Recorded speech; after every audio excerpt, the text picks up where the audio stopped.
मरियम नवाज को नैब ने बुलाया तो वो बोल पड़ी, नवाज शरीफ साहब मफरूर करार दिए गए तो वो मुतहर्रिक हो गए, और फिर हुकूमत ने ऐलान कर दिया कि उन्हें वापस बुलाया जाएगा।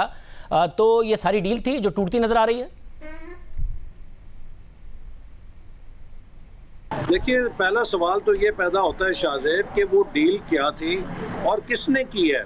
नवाज शरीफ साहब मुस्लिम लीग नून की हुकूमत में तो नहीं गए, तमाम इंटेलिजेंस एजेंसीज वजीर आजम के ताबे थीं।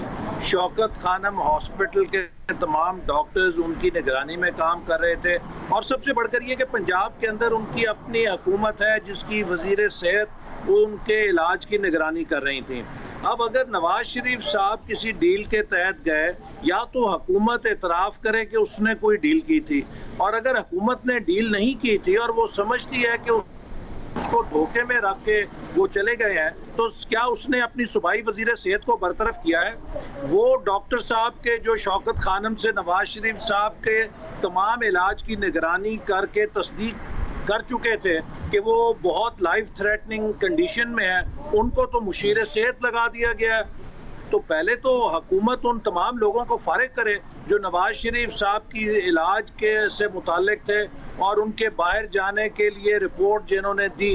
अगर ऐसा वो नहीं करती तो फिर इस पे वो बिला वजह सियासत कर रही है, और मैं समझता हूँ कि ये एक अच्छी बात नहीं कि एक बीमार शख्स की सेहत के हवाले से दोबारा सियासत की जाए। इससे पहले उनकी अहलिया की बीमारी पर यही हुकूमत के लोग, इसी के वजीर और मुशीर ऐसे गैर जिम्मेदाराना बयान देते रहे कि बाद में फिर ये मुंह छुपाते फिर रहे थे। मगर ऐसे इकबाल साहब, अब ज़ाहिर परवेज लाई साहब ने भी बताया, फवाद चौधरी साहब ने भी बताया कि वजीर आजम ने कहा खुद के, मैंने वेरीफाई कराया है, वो बीमार हैं।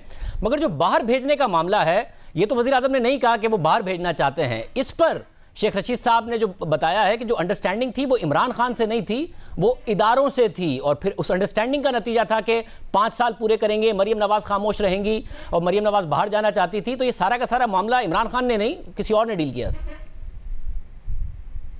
देखिए, मैं इनके वज़रा के बयानात को देख के बहुत परेशान होता हूँ और बहुत इंजॉय भी करता हूँ। इससे पहले वज़ीर आज़म साहब खुद कह चुके थे कि ये इशराफिया ने लॉकडाउन किया है और मुझे पता नहीं लगा। भाई, आप वज़ीर आज़म हैं, आप कोई NGO के सरबराह तो नहीं है, और वज़ीर आज़म जो है वो चीफ एग्जीक्यूटिव होता है, वो पूरी हुकूमती मशीनरी का सरबराह है, तमाम महकमे उसके ताबे हैं। और अब नवाज शरीफ साहब बाहर चले गए और वज़ीर आज़म साहब को असल सूरत हाल पता ही नहीं चली, तो ये किस किस्म के वज़ीर आज़म है? ये किस किस्म के चीफ एग्जीक्यूटिव है पाकिस्तान के? ये कोई टिम्बकटू रिपब्लिक है जिसके वजीर आजम है कि जिसको पता ही नहीं उसके नीचे सब कुछ हो रहा है? ये पाकिस्तान है, एक न्यूक्लियर पावर है, इसमें वजीर आजम बहुत बाखबर होता है, हर चीज़ को जानता है।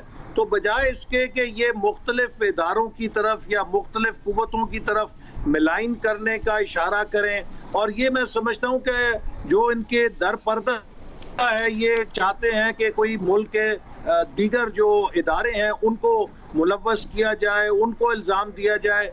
नवाज शरीफ साहब के बाहर जाने की तमाम तर जिम्मेदारी हुकूमत के ऊपर थी, हुकूमत ने तस्दीक की, और मैं ज़ाती तौर पे जानता हूँ कि इन्होंने इंटेलिजेंस एजेंसीज को यहाँ तक पड़ताल करने का हुक्म दिया कि वो डॉक्टर्स जो उनका इलाज कर रहे थे उनके बैंक अकाउंट्स चेक किए गए, उनको इंटेरोगेट किया गया, हर तरीके से तसल्ली की गई कि कोई मामले में गड़बड़ तो नहीं है।